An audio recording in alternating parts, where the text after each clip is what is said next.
Dalam kita bermeditasi, sebenarnya kita juga melakukan upaya untuk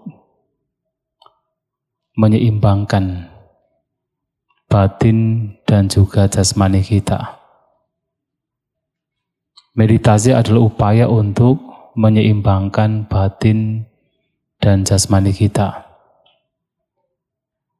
agar kondisi batin dan jasmani tidak terjerumus, terperosok ke dalam kondisi yang ekstrim. Sebagai contoh adalah mengapa dalam meditasi yang dipraktikkan di sini dan di tempat-tempat lain tidak hanya menggunakan meditasi duduk, tapi juga ada meditasi jalan. Mengapa? Karena ketika hanya dalam jangka waktu yang lama, seseorang hanya meditasi duduk saja, itu juga tidak baik. Secara fisik itu tidak baik. Bayangkan kalau misalnya berhari-hari hanya meditasi duduk saja. Kecuali mereka yang memang secara batinah telah mencapai konsentrasi tinggi, tidak ada masalah. Tetapi secara umum, kalau berhari-hari hanya duduk saja, itu tidak baik secara fisik. Maka harus ada diimbangi dengan meditasi jalan. Demikian pula ketika kita hanya melakukan meditasi jalan saja, berhari-hari jalan saja, itu juga tidak baik. Harus ada meditasi duduk. Maka pernah suatu kali pada zaman Sang Buddha, ada seorang biku. Beliau bernama Bhante Sona. Ketika ia menjadi biku, karena begitu antusias untuk mempraktikkan meditasi, Bhante ini hanya mempraktikkan meditasi jalan, hanya jalan saja. Sampai di mana tempat di mana beliau menggunakan untuk meditasi jalan itu penuh dengan darah beliau dari kaki yang terluka karena hanya meditasi jalan. Tetapi setelah sekian lama beliau tidak mendapatkan apa-apa, tidak ada perkembangan batin. Sampai kemudian beliau berpikir untuk melepaskan latihan. Artinya untuk lepas jubah. Dan itu dilaporkan ke Sang Buddha. Kemudian Sang Buddha meminta Bhante Sona ini untuk menghadap. Dan disitulah Sang Buddha memberikan sebuah perumpamaan. Bahwa dalam sebuah praktik meditasi pengembangan batin, itu diumpamakan seperti senar gitar. Ketika dipasang terlalu kencang, yang terjadi adalah putus, tidak memberikan suara. Tapi kalau kemudian dipasang terlalu kendor, juga sama saja, tidak memberikan suara. Maka harus dipasang secara proporsional. Tidak terlalu kencang, tidak terlalu kendor. Apa yang dilakukan oleh Bhante Sona ini terlalu kencang.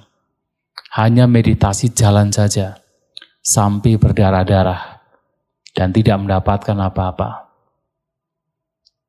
Namun dengan nasihat Sang Buddha, kemudian beliau Bhante Sona tahu apa yang dilakukan, maka tidak hanya mempraktikkan meditasi jalan, tapi juga diselingi dengan meditasi duduk. Bahkan pada zaman dahulu, walaupun meditasi jalan itu salah satu meditasi yang menjadi favorit. Jadi harus diingat bahwa meditasi itu tidak hanya duduk saja, bahkan ada satu indikasi bahwa pada zaman dahulu, zaman Sang Buddha, meditasi jalan itu adalah salah satu meditasi yang favorit bagi para biku. Tetapi walaupun demikian, tetap saja seseorang yang mempunyai tekad untuk menggunakan meditasi jalan sebagai prioritas, ia juga tetap bermeditasi duduk. Mengimbangi dengan meditasi duduk. Walaupun mungkin beberapa orang benar-benar antara meditasi duduk dan jalan lebih banyak meditasi jalannya. Tetapi tetap saja harus diimbangi dengan meditasi duduk. Nah, demikian pula meditasi duduk juga sama. Tidak hanya sekadar meditasi duduk, harus pula diimbangi dengan meditasi jalan. Maka Sang Buddha pernah memberikan satu pernyataan bahwasanya meditasi jalan pun juga memberikan banyak manfaat. Setidaknya ada 5 manfaat yang diperoleh ketika seseorang suka meditasi jalan. Yang pertama adalah ia akan bertahan di dalam sebuah perjalanan yang jauh. Tentu pada zaman dahulu yang dimaksud dengan perjalanan jauh bukan berjalan menggunakan kereta ataupun sekarang menggunakan mobil, tapi adalah berjalan kaki. Ketika melakukan perjalanan jauh dengan berjalan kaki, orang yang suka meditasi jalan itu akan bisa bertahan lama. Bisa dimengerti dengan mudah. Kalau zaman dulu itu paling penting, karena apa? Kalau para biku zaman dulu kan memang mereka suka mengembara. Namanya carikang. Carikang adalah mengembara. Dari satu tempat ke tempat lain, dari satu hutan ke hutan lain, satu negara ke negara lain, mereka mengembara. Maka meditasi jalan juga menjadi satu hal yang mereka lakukan, agar dalam perjalanan yang jauh, mereka bisa bertahan. Nah, itu yang pertama. Yang kedua, meditasi jalan juga akan membantu seseorang lebih bertahan ketika ia tengah mempraktikkan meditasi secara intensif. Seperti ketika mempraktikkan retreat meditasi dalam jangka waktu yang lama, yang intensif. Itu juga membantu agar orang yang praktik meditasi intensif demikian bisa bertahan. Mengapa bisa demikian? Seperti tadi yang disampaikan, bayangkan kalau kemudian ikut retreat 1 bulan, 2 bulan, 3 bulan, 1 tahun, hanya duduk saja, kira-kira bisa bertahan tidak? Tidak bisa. Secara fisik tidak bisa bertahan. Tetapi kemudian akan bisa bertahan kalau diselingi dengan meditasi jalan. Kalau hanya duduk saja, bahkan mungkin darah kita juga tidak berjalan dengan lancar, ya tidak mengalir dengan lancar. Mudah sekali pegal-pegal. Tetapi ketika diselingi dengan meditasi jalan, itu akan membantu aliran darah kita menjadi lancar dan kita akan lebih fresh. Itulah kenapa meditasi jalan juga membantu bagi seseorang yang tengah mempraktikkan meditasi secara intensif. Namanya padana kama. Jadi bertahan dalam padana striving, artinya meditasi secara intensif. Nah, yang ketiga, orang yang suka meditasi jalan akan menjadi lebih sehat. Lebih sehat. Apa bada? Apa bada itu sebenarnya artinya sedikit sakit. Artinya dengan kata lain menjadi sehat. Karena kalau kita mengatakan bahwa jasmani kita betul-betul sehat, tidak bisa. Jasmani kita itu setiap saat memberikan sakit. Mungkin satu bagian tidak sakit, bagian yang lain sakit. Kan setiap momen. Kalau kita perhatikan secara fisik ya setiap saat kita sakit.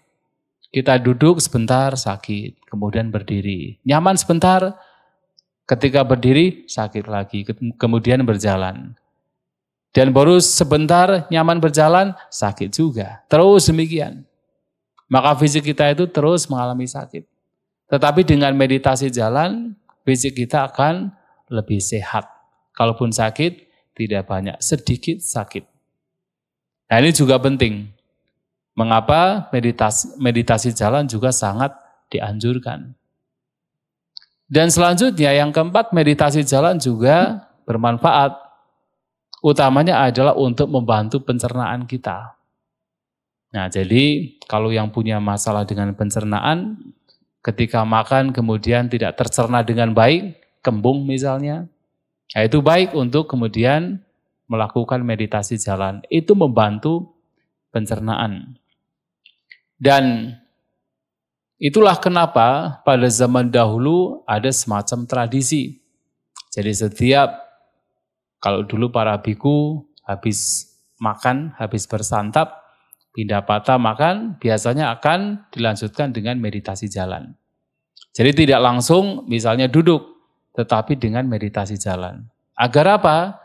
Supaya makanan yang sudah dimakan tercerna dengan baik, membantu pencernaan.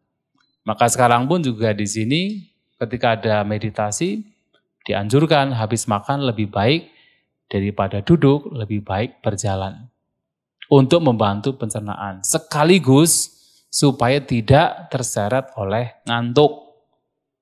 Karena memang salah satu penyebab ngantuk itu disebut bata samada. Bata itu artinya nasi, samada itu mabuk nasi.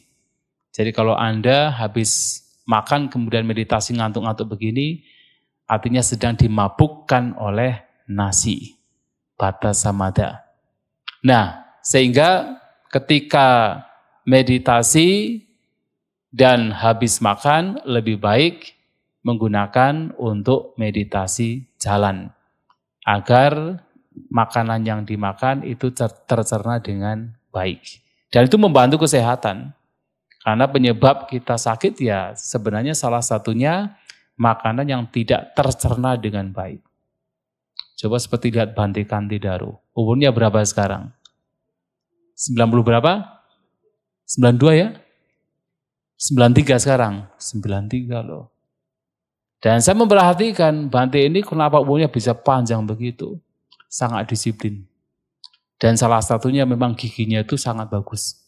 Walaupun sudah tua, tapi giginya tidak ada yang copot. Jadi setiap makanan itu betul-betul tercerna dengan baik oleh beliau. Dan bahkan yang lainnya pun kalau umur sebegitu tidak bisa yang namanya makan kacang. Beliau masih makan kacang. Makan yang keras-keras itu masih bisa beliau. Yang lain tidak bisa. Ya kenapa? Makanan yang dimakan itu tercerna dengan baik. Nah salah satu yang membantu pencernaan dalam makan adalah kita meditasi jalan. Maka itu penting, habis makan kita jalan. Apakah pagi atau siang, mungkin nanti kalau di rumah makan malam, makan sore. Baik setelah makan kemudian mondar-mandir, meditasi jalan. Mondar-mandir saja. Walaupun tidak seperti yang di sini misalnya harus dengan pelan-pelan dan sebagainya, tapi paling tidak mondar-mandir. Sebenarnya kata cangkamana dalam bahasa Pali, cangkamana yang dikenal sebagai meditasi jalan, itu artinya mondar-mandir. Cangkamana itu mondar-mandir. Nah, seperti itu. Nah, itu adalah manfaat yang keempat. Yang kelima, meditasi jalan itu bermanfaat. Bahkan membuat konsentrasi seseorang bisa bertahan lebih lama. Samadhi cirat didikang.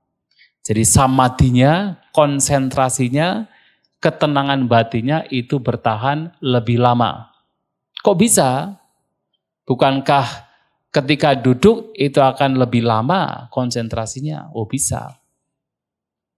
Kalau di dalam kitab komentar dijelaskan, kalau seseorang ketika bermeditasi jalan saja bisa terkonsentrasi, bisa mendapatkan ketenangan, apalagi ketika meditasi duduk.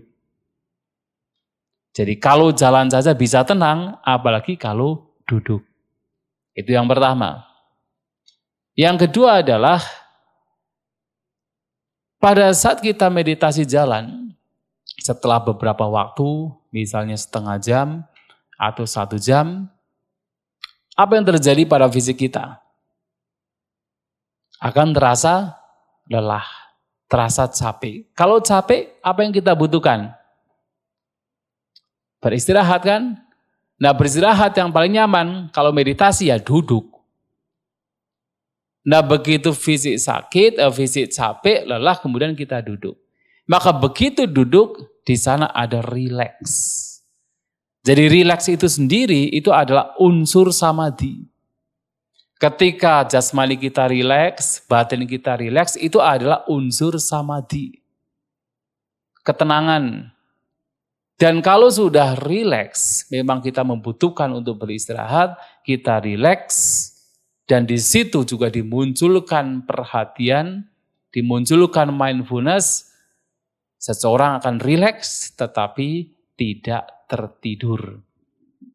Karena dalam kondisi rileks yang sebenarnya bagus, kalau tidak ada sati, tidak ada perhatian, tidak ada mindfulness, yang terjadi adalah ngantuk, kemudian tertidur. Kan sering kan kalau kita misalnya pergi ke tempat ibadah, apapun itu, begitu duduk langsung kita rasa ngantuk. Kenapa? Karena di situ kita menjadi rileks, kita menjadi tenang. Tetapi kemudian dalam meditasi ini tidak hanya sekadar rileks. Rileks itu penting. Dalam kita meditasi apakah kita duduk, berjalan, apapun kondisinya kita mengupayakan untuk membuat jasmani kita rileks. Itu penting. Tetapi walaupun rileks harus ada perhatian, harus ada kesadaran. Kita sadar, kita tahu apa yang sedang terjadi. Nah, kalau rileks kemudian sadar, disitulah konsentrasi, ketenangan batin, samadhi akan mudah muncul. Dan itu kenapa praktik meditasi jalan membantu ketenangan batin kita bertahan lebih lama. Maka meditasi jalan kemudian meditasi duduk. Menjadi seimbang, tidak hanya jalan saja, tidak hanya duduk saja. Selain duduk, harus ada jalan. Selain jalan, harus ada duduk. Lantas berapa lama kita harus duduk, harus jalan? Itu tentu tergantung masing-masing. Karena apa? Kecenderungan dari tiap-tiap orang bisa berbeda. Dan juga kondisi tubuh dari setiap orang juga berbeda-beda. Mungkin ada kondisi tubuh di mana memang pada saat itu membutuhkan meditasi jalan lebih lama. Ada juga mungkin kondisi tubuh di mana membutuhkan meditasi duduk lebih lama. Jadi akan berbeda-beda, tidak bisa disamakan. Hanya saja pada saat kita ikut retreat meditasi dengan jadwal yang sudah diberikan, mau tidak mau kita harus mengikuti. Tapi kalau kita tinggal di sebuah vihara yang memang di sana khusus bermeditasi, kita punya kegiatan masing-masing, yang terpenting 24 jam meditasi, ya kita tahu apa yang mesti kita lakukan. Kapan harus meditasi jalan lama, kapan harus duduk lama, kita tahu. Dan itu adalah masing-masing. Tidak ada aturan, misalnya harus 1 jam duduk, 1 jam berjalan. Atau setengah jam duduk, setengah jam berjalan. Tidak ada aturannya. Masing-masing memiliki kebiasaan yang berbeda-beda, tetapi orang demikian tahu kebutuhan secara fisik seperti apa.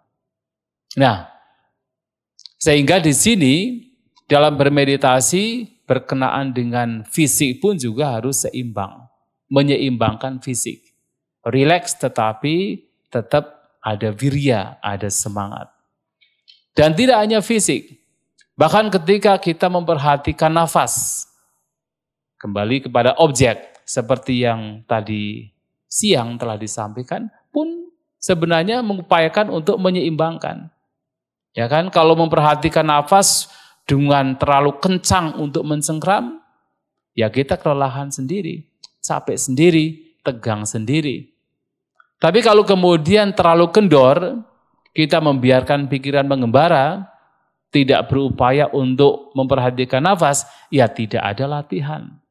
Tidak ada meditasi, maka harus seimbang. Tidak terlalu kencang, juga tidak terlalu kendor.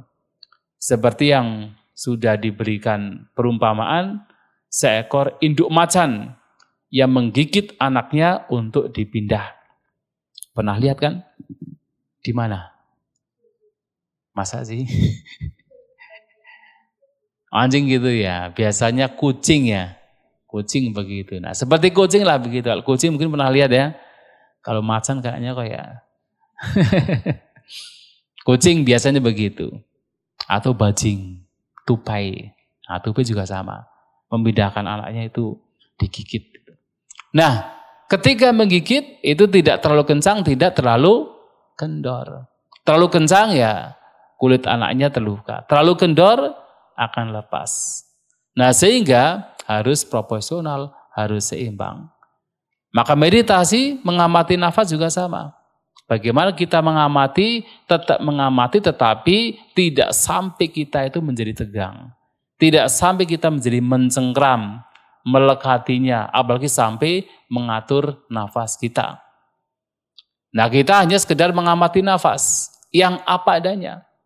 Kalau memang nafasnya panjang, ya biarkan panjang. Nafasnya pendek, biarkan pendek. Nafasnya kasar, ya biarkan kasar. Nafasnya halus, semakin halus, ya biarkan. Tidak usah kemudian kita membuat nafas yang sudah halus dibuat kasar. Justru ketika nafas halus itu adalah satu kesempatan untuk mempertajam perhatian kita. Jadi diibaratkan seperti kalau zaman dulu ya, ketika menjahit baju menggunakan benang sama jarum. Dan ketika kita mau memasukkan benang ke dalam lubang jarum, kita tidak perlu membuat lubang jarum menjadi besar. Diurak-urak begitu supaya besar ya, tidak perlu. Lubang jarum dibiarkan seperti itu. Tetapi tugas kita adalah memberikan perhatian yang lebih, mempertajam perhatian kita, agar ketika memasukkan benang itu tepat sasaran ke lubang jarum. Jadi perhatian kita lah yang harus kita pertajam. Bukan lubang jarumnya diperbesar. Meditasi juga sama. Ketika nafas itu halus, bukan kemudian kita membuat nafas menjadi kasar. Tapi bagaimana perhatian kita itu dipertajam untuk memperhatikan nafas tersebut. Dan bagaimana sebenarnya, makanya pada saat kita bermeditasi, baik kita itu mencari satu wilayah di mana kita memperhatikan nafas. Yang biasanya wilayah itu tidak lain adalah sekitar rongga hidung. Ya, ketika memejamkan mata, kita sembari memperhatikan dan merasakan sekitar rongga hidung. Dan itu dijadikan sebagai persepsi, sebagai nimita. Bahwasanya disitulah kita akan memperhatikan nafas. Jadi setiap kali nafas itu atau katakan pikiran sudah mengembara, kemudian nafas rasanya kok sudah hilang misalnya, langsung rasakan saja di sekitar rongga hidung. Nanti sebentar kemudian akan terasa. Jadi ada sebuah perumpamaan. Misalnya ada seorang pembajak. Dia membajak sawahnya, di tengah hari selesai dan dibiarkan sapi-sapinya pergi mencari rumput sendiri. Sapi-sapinya masuk ke hutan. Dan pembajak tersebut tidak mencarinya. Ketika sore tiba, ia harus mencari sapi-sapinya dan dia tidak kemudian mencari sapi-sapinya dengan mengikuti jejak telapak kaki sapi tersebut. Kelamaan. Apa yang dia lakukan?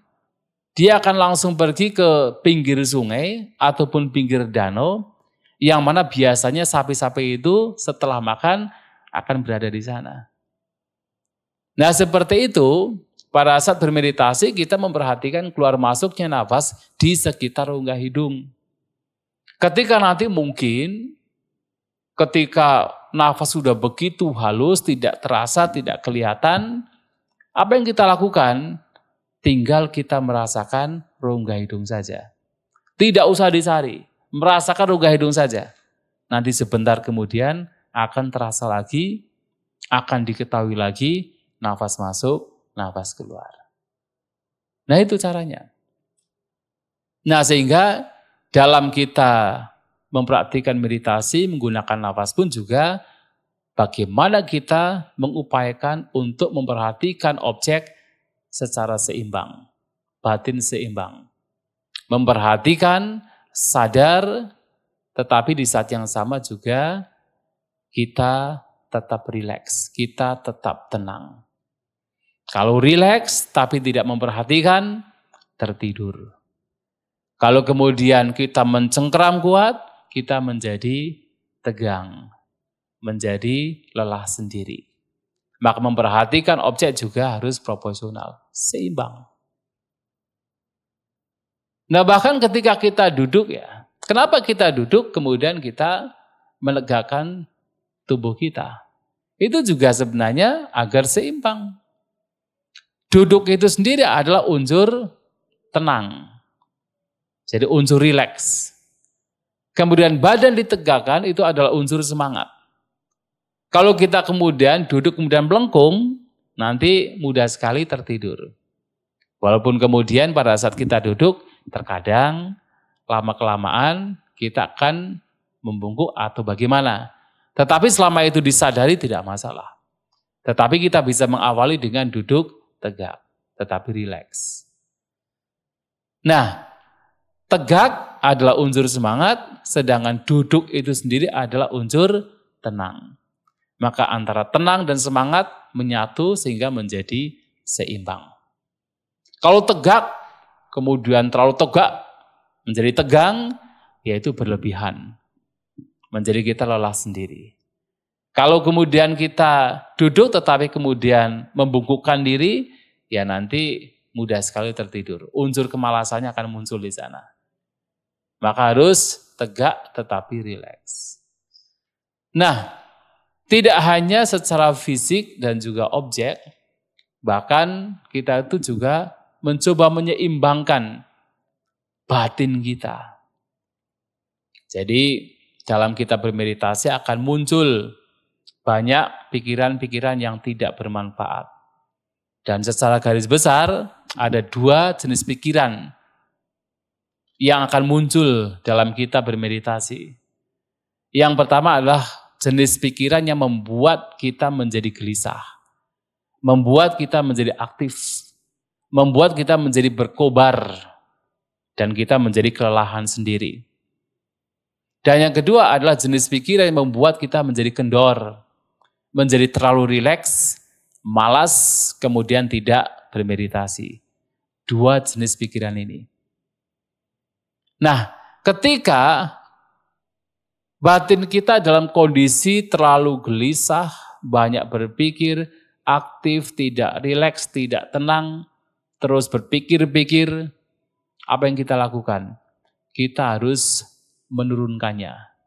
Kita harus membuat rileks. Secara fisik harus rileks terlebih dahulu. Kemudian baru batinnya.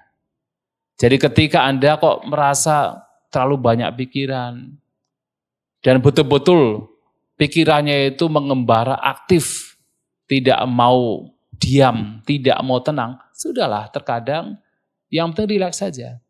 Bahkan tidak usah memikirkan objek sekalipun, yang penting rileks saja. Nanti kalau sudah rileks, semuanya rileks dan tenang, objek akan terlihat lagi.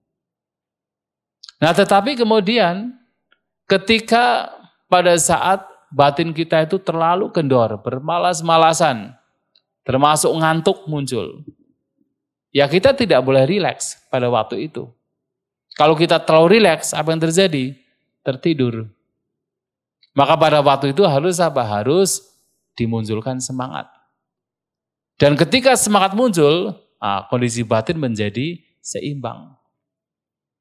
Jadi diibaratkan seperti kalau misalnya ada api yang mau mati, sedangkan seseorang ingin membuat api itu kembali besar. Dan kalau kemudian orang tersebut melempari api tersebut dengan rumput yang basah, dengan kayu basah, apa yang terjadi? Ya mati. Apinya mati kan? Seperti itu ketika batin lagi kendor, lagi bermalasan, terlalu rileks, dan kemudian kita munculkan semakin rileks, ya akan tertidur. Apinya akan mati. Maka pada waktu itu harus apa? Diberikanlah kayu bakar yang kering, rumput yang kering. Kalau di India, kotoran sapi yang kering. Dan ketika diberikan, apinya akan menjadi besar. Maka munculkan semangat ketika ada rasa ngantuk, ada rasa malas, munculkan semangat. Dan ketika semangat muncul, batin menjadi seimbang. Nah, tetapi kalau sudah semangat terlalu berkobar, itu juga tidak baik. Harus diturunkan. Kalau kemudian batin kita sudah berkobar, kita sudah terlalu aktif, kita kemudian malahan terlibat untuk membuat kotoran, katakan membuat pikiran kita itu terus berpikir, terus berkelana, ya itu tidak akan ada akhirnya. Akan terus berkembang. Bahkan akan semakin besar. Seperti kalau kita ingin memadamkan api, kemudian kita tambah dengan kayu bakar kering, dengan rumput kering, tambah besar. Maka harus apa? Diberikanlah rumput basah, kayu basah, sehingga akan menjadi padam. Atau paling tidak akan mengecil. Nah seperti itu, kalau kemudian pikiran kita terlalu gelisah, kemudian kita malah terlibat di sana, kita mengadakan percakapan di sana, kan sering kalau orang berpikir kemudian ada percakapan di dalam kan, tambah stres. Nanti dikira ada makhluk lain yang ngajak sesuatu, padahal pikiran sendiri yang bercakap-cakap. Nah maka harus apa? Ditenangkan. Nah kalau sudah tenang, batin kemudian menjadi seimbang. Maka pengembangan batin ini adalah bagaimana membuat batin kita itu seimbang. Kalau sudah seimbang atas apa yang kita lakukan, ya sudah. Kita amati saja, kita sadari saja. Dalam mengamati batin seimbang, sebentar kemudian itu akan menjadi apakah akan terperosok ke dalam kondisi kendor lagi atau kemudian akan terbakar lagi. Dan kalau itu terjadi, diseimbangan lagi. Turun lagi, dinaikkan. Naik lagi, diturunkan. Akan terus demikian. Nah, nanti lama-kelamaan kondisi seimbang akan semakin bertahan di sana. Bertahan dan juga akan mengalami perkembangan. Nah, itu yang kita lakukan. Maka meditasi ini adalah juga bagaimana kita berupaya untuk menyeimbangkan batin dan juga jasmani kita. Maka sebenarnya meditasi juga cara untuk kita bisa rileks. Rileks tetapi sadar. Nah kalau tidak bermeditasi, rileks. Tetapi biasanya akan muncul rasa ngantuk, tertidur. Tapi dalam meditasi, rileks tetapi sadar. Nah kalau dalam tidak bermeditasi, sadar. Tetapi pikiran kemana-mana. Jadi berbeda. Dan di sini kita beristirahat, kita rileks, tetapi di saat yang sama kita juga sadar. Kita ada perhatian, kita tahu apa yang sedang terjadi. Itulah salah satu hal yang harus diperhatikan dalam kita bermeditasi.